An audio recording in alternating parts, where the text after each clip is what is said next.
Today I'm looking at 5 players who have huge January transfer rumours bubbling under the surface. Of course, Antoine Semenyo, Elliot Anderson, Kobbie Mainoo, Joshua Zirkzee and Marc Guehi. We're going to look at whether or not they should make the move, where they could potentially go, would it be a good tactical fit, can that team afford them, and then we will make the decision on the perfect destination. Starting with Antoine Semenyo. Now, this article broke in The Athletic this week. Of course, it is from the ever-reliable David Ornstein, revealing that he has a £65 million release clause that becomes active in January. It's even less next summer. But clubs in this article, including Liverpool, Man City and Spurs, are all being linked with him in the winter window. So which of these clubs suits him the best? Now for Bournemouth, Semenyo has typically operated on both flanks, okay? In these half spaces as well, he gets a lot of shots off from inside the box. I think over 85% of his shots actually happen from inside the box, but they occur on both flanks. It's a really even split of distribution. Last season,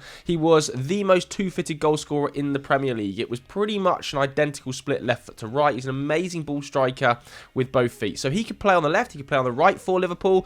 I've added a couple of names we need to talk about on this left wing slot because I think Mo Salah still this season, we are talking about January moves, at the moment has this right wing slot locked down. We'll come on to talk about his output maybe a little bit, whether or not Semenyo could challenge him long term. But right now, he would surely come in to start on the left. And clearly, he is having an outstanding campaign. You know, he's been one of the best players in the entire league. He's super direct. I think he even proved that at Anfield when he sort of tore them apart on the counter-attack, but also in open play when they were a little bit more dominant for periods at Anfield, Bournemouth. Rio, for me, is the long-term left wing option for Liverpool. I think it's one of the heavy reasons they didn't choose to sign a big-name left winger this season, didn't choose to replace Luis Diaz with a superstar, because Rio's future and ceiling is so high. This is a player whose ceiling is clearly in and amongst some of the best young wide players in world football amongst his age group anyway. So right now he is a bench option, but he could well become the starting left winger, and you have to be careful not to block the path of a player like Rio if you've got him on your books. How about Cody Gakpo? Well, he's having a pretty decent season. 5 goal involvements in the Prem. He does look really effective when he comes inside, but at times it can be a little bit readable. I think it frustrates Liverpool fans quite badly, and if you ask the majority of Liverpool fans,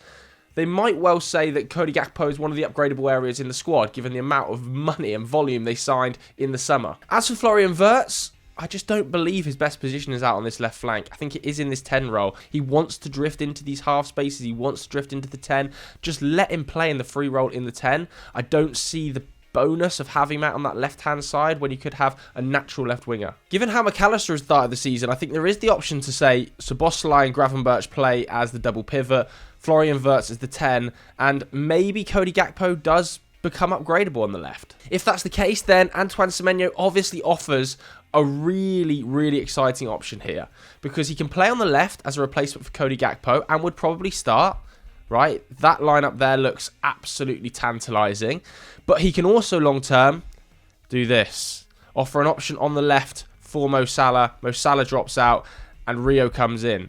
Now, he's in his absolute prime right now, Antoine Semenyo. I think Mo Salah, we are seeing a little bit of a decline from him from an output perspective, and he's always been an output monster. A lot of his defensive work has been covered in the past by the fact he is a pure goal-scoring machine. Antoine Semenyo physically would be a step up, I think, right now in terms of his off-the-ball work. You look at Bournemouth's pressing numbers. They are the best pressing numbers in the Premier League. They are some of the best in Europe. That is Andoni Iraola's philosophy. It was the same at Rayo Vallecano. Nobody puts up more high pressures. He is one of the leaders alongside a player like Tavernier in that respect. So having a player as functional as Semenyo that could play on both sides would be a big bonus. But we have to talk about the elephant in the room here. Liverpool spent £450 million in the summer. They spent 105 on Wirtz, 85 on Ekitike, 125 on Alexander Isak. This is a huge amount of money to then go into the market and spend another 65 million on Antoine Semenyo in the January window. For me, it's unrealistic. I don't see Liverpool doing it. I think they want to make the squad at the moment settle down. They don't want to become the club, and they've never historically been the club that just spends their way out of issues. And they are having a few issues so far this season.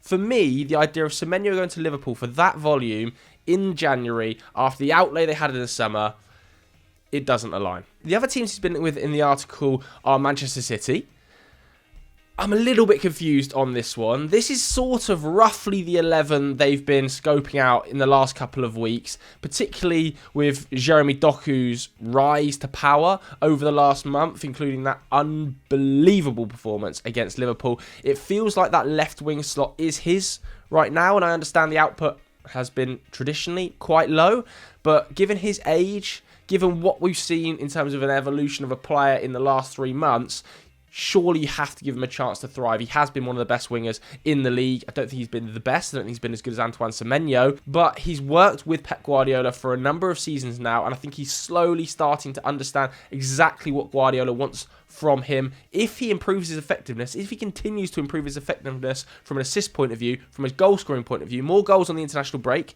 by the way, I think we could be talking about one of the best wingers in the world. So do they want to stunt his development with a player like Semenyo on the left, which would mean Semenyo potentially has to come in on this right-hand side? And for me, that's a position that is quite stacked. Zirkzee is playing this inside right role. He's filling in alongside Phil Foden. He's picking up areas in here with Phil Foden that are extremely tantalising. These two's little connections, little pops around the corner are an absolute nightmare to deal with. And when they float in here and Silva and Nico become a midfield box effectively with them, the passing ability, the technique, just everything about it works.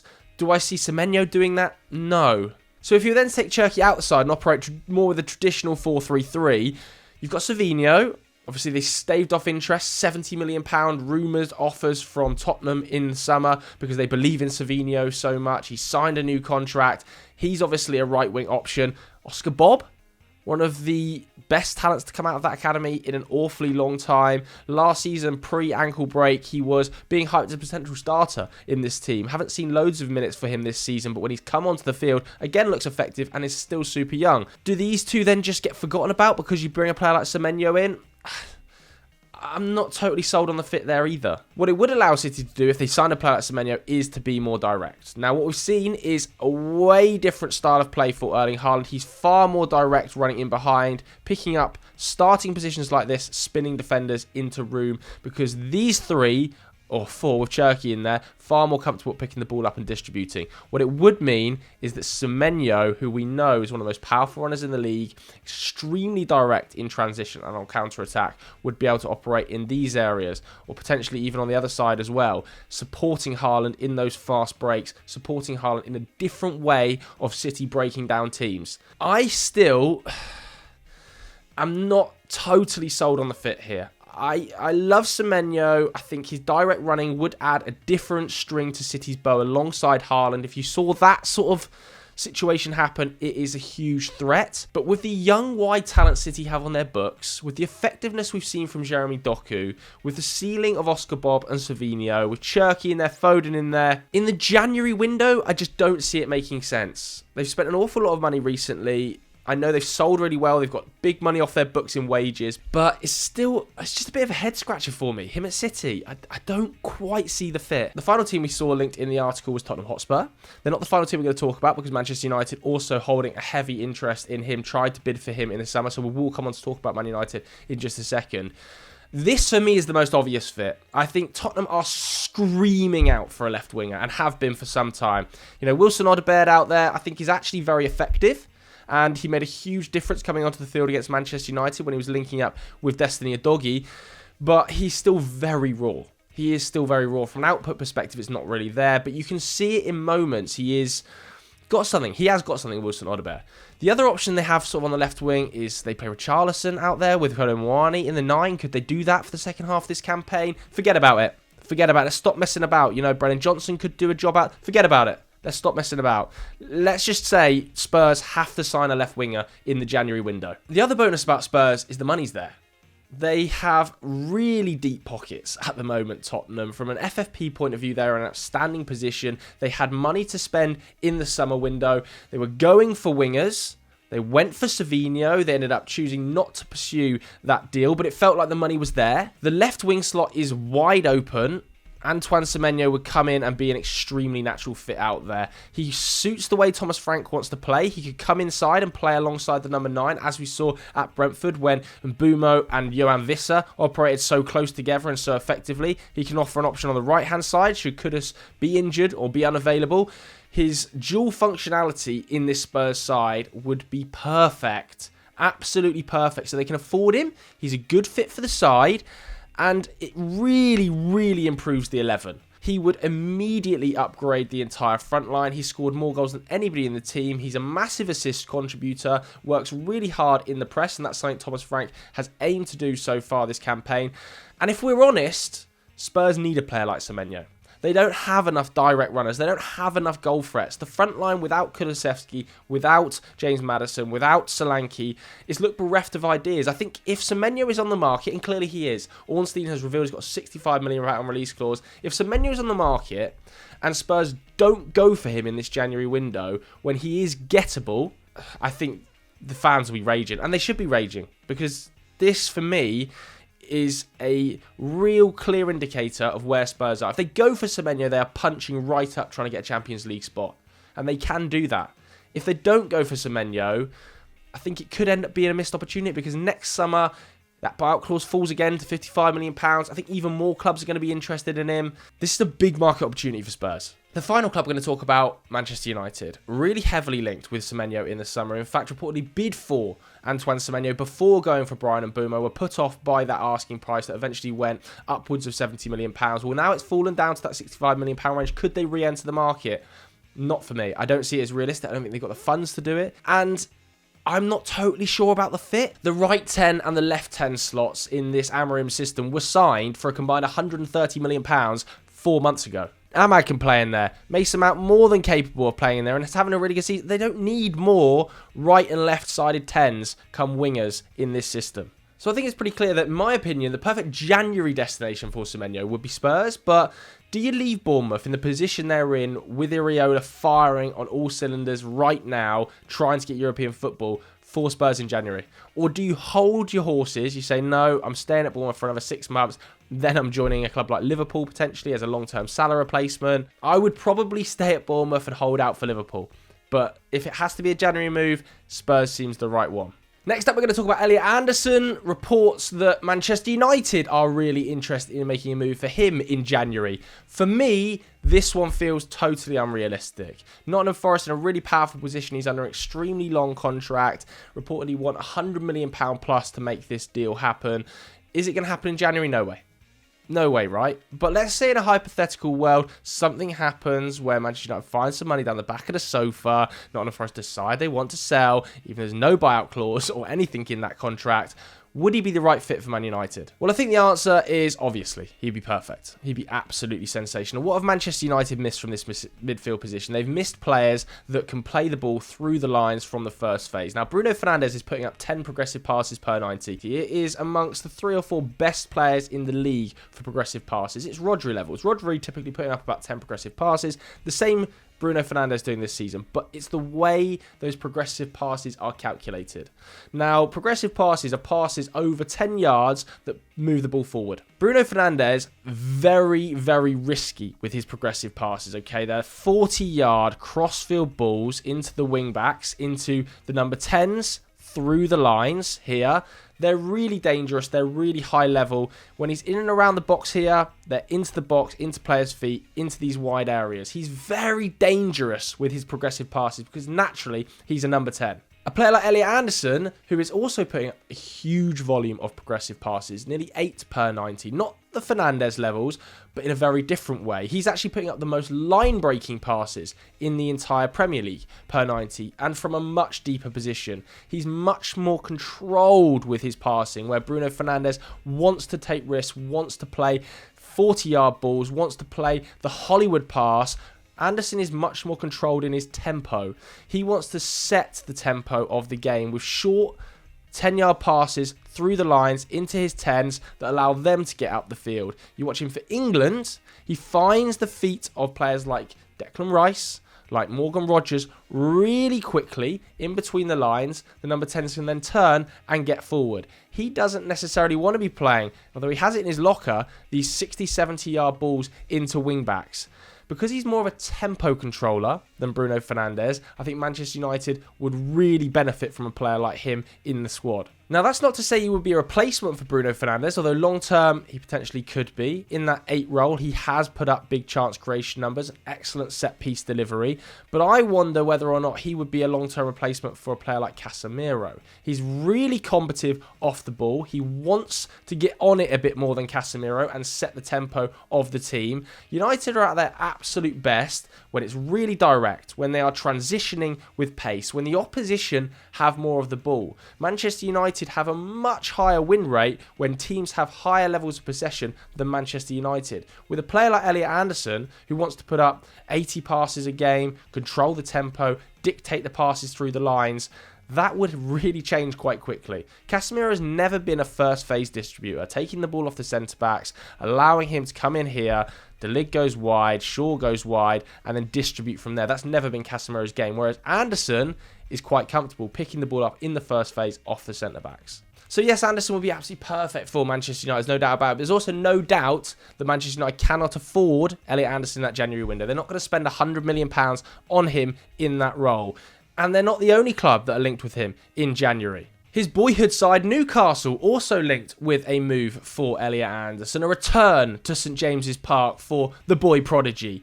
And you have to say, no offence to Joe Linton, who I think probably would drop out in this system, but Tonali, Bruno G and Anderson as a midfield 3. Wow. But is there enough dynamism getting forward and pace in that midfield? I think one of the things we've seen from Newcastle, particularly away from home, is a lack of pace in the midfield, a lack of creativity in the midfield. Who, when Joe Linton plays in that midfield 3, has really put up the chance creation numbers you would expect so far this season? Nobody. And it is a worry. They're not scoring enough goals away from home. They're not winning enough games away from home. Without a creator in the team, it feels a little bit slow at times. And is that Anderson? Because Tonali can operate in these deeper roles. Bruno G can operate in these deeper roles. It almost feels like at times they need a player in here that can create chances, that can play those line-splitting passes into the feet of Murphy, into the feet of Gordon or Barnes. Allow Voltemada to get higher up the pitch. I'm not sure that is going to be Elliot Anderson in the 10. I would prefer him in this role. Maybe that frees up Bruno G to play in the 10. I also am not totally sold on Elliot Anderson's desire to go back to Newcastle. He's a huge Newcastle fan. You see him in the Newcastle away end at times. I remember him at the League Cup final at Wembley in the crowd. He's a massive Newcastle fan. But does that translate to him going back to Newcastle? I'm not so sure, and I'm pretty certain that it wouldn't happen in the January window. I just don't see any way in which Forest allow him to leave in January, given the position they're in the Premier League, which is extremely dangerous. It's hovering above the relegation zone. I would stay if I was Anderson, try and keep Forest in the division, play really well at the World Cup, start every single game for England alongside Rice. Suddenly you're a £120 million player. Bayern Munich want you, Real Madrid want you.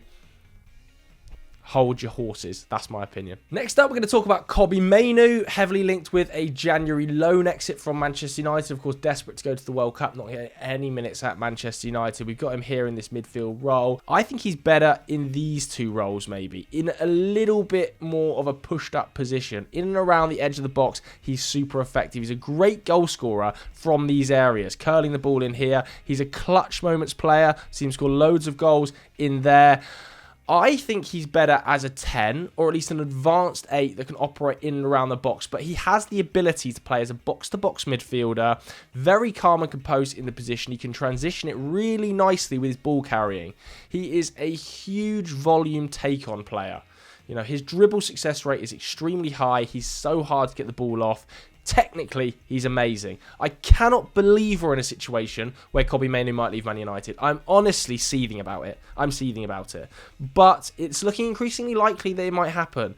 If he's not going to get any minutes between now and the end of the season, which, do we see it at all like he is? Like, I don't at this stage. I don't see where the minutes come from. If that's not going to happen and Kobbie is going to leave the club, where best suits him? Well, one of the teams he's being heavily linked with is West Ham. Now, Do you join West Ham if you're Kobbie Mainoo in the January window? West Ham are really struggling. I think Nuno has slowly but surely found a system that works, with Freddie Potts playing a lot more in that midfield alongside Mateus Fernandes. Lucas Paquetá starting to get a little bit more advanced into these areas. It's almost a double pivot of Potts and Fernandes at times. Does Kobbie start? Obviously Kobbie starts. Let's not be stupid. He starts over Potts or Fernandes. But he could also play a little bit higher and allow Paquetá to drop into that role. Now, for me though, the biggest issue for Kobbie here is whether or not this is the right club for 6 months worth of development. Does joining West Ham get you on the plane to the World Cup? Given the form West Ham are displaying, which is, they're 18th in the league, they are a contender for the relegation spots this season unless Nuno rapidly turns it around. It does look like he's slowly turning the ship around, having found some functionality in the midfield three. But given where West Ham are in the league, they're 18th. It's a club that has a fair amount of toxicity associated with it right now because of the off-the-field protests. They're not happy with the stadium, of course, rightly so. They're not happy with the ownership, rightly so.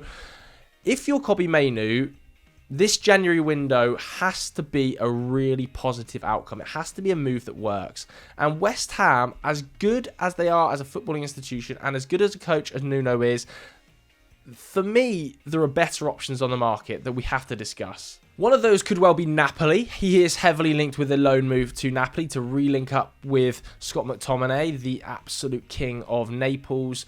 Ridiculous goal. That's not for Scotland. Absolutely insane. But could he fit into this side? Does he displace Ongisa? Does he displace Lobotka? Scott McTominay plays way more advanced in this side, doesn't he? Almost as a second striker, as a shadow striker at times. So where does Kobbie fit into the team? I'm convinced he would get minutes. Do I think Conte would use him and care about his development in a way that is going to be really beneficial in a short-term loan? I'm not sure. I think Conte is interested in winning Serie A again, winning it now. He doesn't necessarily care about the development of a 19-year-old in a 6-month dry loan with no option to buy. This would be a very different situation if Napoli could get this deal over the line with an option to buy or an obligation to buy akin to how they did with Højlund. If they can do that deal, then I think it would be an outstanding piece of business for Napoli. They'd be signing one of the premium talents in England. He is, despite his low game time, he's still one of the highest ceiling youngsters in the entire league. For what would probably be a snip, it'd be a really small amount of money because Manchester United have traditionally been terrible sellers. Garnacho went for £40 million. There were rumours Mainoo might go for a similar amount in the summer window. That for me is a snip for a player of Kobbie Mainoo's ceiling. He might not necessarily be an immediate starter. I'm not totally convinced this destination means Mainoo goes to the World Cup. But long term, I think it's a great fit for Mainoo. You've seen the development that Scott McTominay's been able to have out there. Even a player like Rasmus Højlund cleared his head, looks much more impactful in a Napoli shirt. So it'd be a good move for Mainoo in the long term, maybe. But in the short term, do I see Napoli starting him consistently enough and him having a big enough impact on an excellent Napoli side that he goes to the World Cup in one of those 2 or 3 midfield positions that are available?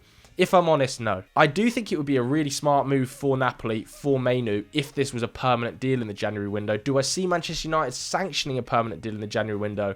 I don't. Marc Guehi, of course, still being linked with January moves to Liverpool. Let's quickly chat about him versus Konate across the second half of the season, or whether or not you would hold your horses if you were Gehey. Teams like Barcelona reportedly in the mix. Teams like Real Madrid now reportedly in the mix. It must be a consideration. Crystal Palace playing really well. Marc Guehi still an absolutely key component. I was wondering whether or not he would be able to mentally compose himself to start every single game and be a key component. Absolutely he is. Fabulous defender. Would be an upgrade on Ibrahima Konate. But do you hold your horses and play for Real Madrid potentially in 6 months' time? Well, let's talk about his potential fit at Real Madrid, where I personally see him as a better signing than Ibrahima Konate, who Real Madrid are heavily linked with. They're also heavily linked with Deo Upamecano, who I would stay at Bayern Munich if I was Deo, but the allure of Real Madrid is very, very telling, isn't it? You've got to remember here, Alaba into the final year of his contract, so potentially leaving the club.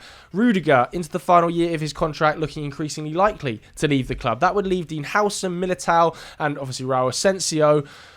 Militao so many injury problems that it's become a massive issue. Dean Howson's still extremely young, and Raul Asensio, I think there are question marks in Madrid about the level he can eventually reach. This season he hasn't been near as good as he was last campaign in the breakthrough season. Marc Guehi would start here. Every time he's played with better players for England, he has gone up considerable levels. For Crystal Palace, he never puts a foot wrong. He is a captain of the side. He's a great age. And what have Real Madrid done really effectively in recent campaigns? They've signed players for free. Signed players in the peak of their career that have huge ceilings or, have immediate effect and upside for free. I don't think there is any adversity to signing English players anymore, as you've seen with players like Trent in this team, Bellingham in this team. Marc Guehi for free at Real Madrid would be a great pickup. Now, Real Madrid fans are probably laughing at this. They're saying Marc Guehi's not good enough for this side. They want a shinier name than Gehey. But Liverpool would take him and he would start for them. Man City would take him. It would be a consideration to start for them. Bayern Munich, heavily interested, would take him. He might well start. Every top club in Europe should be after Marc Guehi this summer, if he's available on a free, which he's going to be. If I was Marc Guehi, I would hold out for a team like Real Madrid. Yes, Liverpool are going to be on the field as well, and if Konate goes, you become an immediate starter for Liverpool in the Premier League. I get the allure. But it's Real Madrid. And if Real Madrid come knocking, nobody says no. The final player we're going to talk about moving in January is Joshua Zirkzee, who it feels increasingly likely will head for the exit door. Even without Benjamin Sesko, it feels far more likely that you're going to see Cunha played in the number 9 role, Diallo and Mbeumo behind him, Mason Mount and Mbeumo behind him. Where does Zirkzee minutes come from across the second half of the season without cup football? I don't see it. So let's say he does leave. A club heavily linked with him, Juventus, who are underperforming their expected goals this season. Of course they are, and they've put up about 20 expected goals. Just 14 of them have hit the net. They look pretty solid in forward areas other than Vlahovic. Vlahovic has entered the final year of his contract. They're not going to give him a new one. He's on eye-wateringly big sums of money. And for me, he is an area that could be upgraded for how Juventus want to play their football. And a player like Joshua Zirkzee, I actually think does immediately improve this team. Zirkzee's link-up play is still really good. And one of the best things we saw about him in Italy when he was the Serie A Young Player of the Year was that involvement with wide players, with the midfield. Now, what he did really well at Manchester United when he played was dropping deeper into these 10 spaces, picking the ball up, turning, little flicks around the corner. He's quite a unique style of player, Joshua Zirkzee. His take-on numbers are really high. His chance creation numbers are really high. But he's not going to put up big XG, so he's not going to be that swing to get Juventus a Serie A title. Now, that's not to say it wouldn't work, because like I said, I think it would. I think if you put Zirkzee in there, you drop Vlahovic out, you get immediately more functionality from Conceição and Yildiz. They get way better involvement in the game just because of Zirkzee dropping deeper, linking the play up. As we saw when he was in Italy, it's a slower league and he has more time on the ball to turn and be creative. I remember him being likened to Ronaldinho. I don't quite see that likeness, but what I do think is that he immediately changes how Juventus want to play, changes how Juventus want to attack. His combinations with Yildiz, playing the ball into Yildiz who can then float on the outside and he can arrive late on the edge of the box. They're only 5 points off the title right now and it's a very open title race. I think the fact that Spalletti has come through the door maybe puts a bit of a question mark over it, because obviously when you think of Spalletti, you think of that Napoli team, for instance, that won the Scudetto with Romelu Lukaku operating as the number 9. It was very much a number 9 that was a goal-scoring number 9, back-to-goal channel runner. That is not Joshua Zirkzee. But that's not the only time we've seen Spalletti operate with a different style of number 9, and having dual functional 9s like Vlahovic and Zirkzee would immediately make it one of the best front lines in Italy. Now, does it win the title over Inter? I'm not totally convinced. I still think Inter are the best side in Italy, but it pushes them closer. I think Zirkzee to Juventus makes a lot of sense from a lot of perspectives. Okay, so those were some of the biggest January transfer rumours and where I think they should end up. But where do you think they should end up? Let me know in the comments below. If you enjoyed this video, hit the like button, hit subscribe. We'll see you later. Bye-bye.